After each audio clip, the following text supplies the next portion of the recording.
Question 40, Intro to Stats, Review Test 1.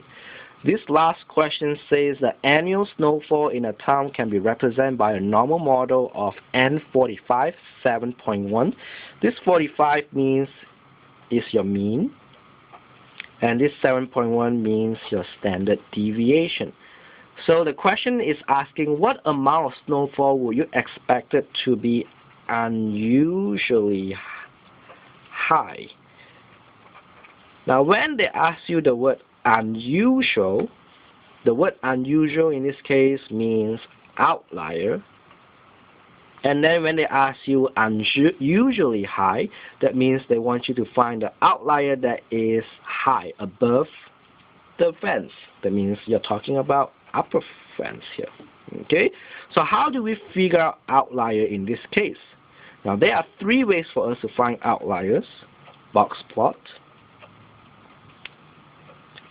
the upper and the lower fence, and the z-score. Now since there's no data given to us, we cannot use the box plot.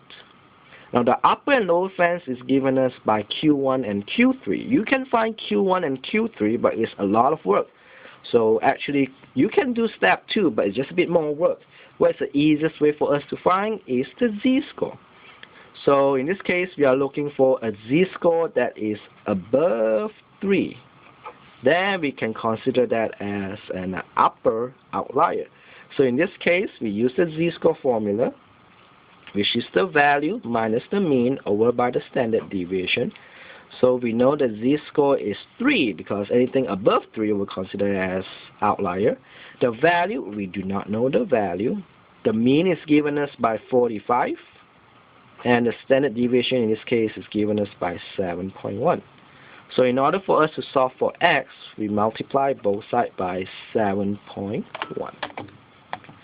So 3 times 7.1, that will be 21.3. And in order for us to solve for x, we need to add 45 to both sides. So in this case, your x in this case will be 66.3. So the question is, when is you expected to be an unusual high for this town? So for this case, if you have above or equals to 66.3 inches of snowfall, then in this case is considered unusually high.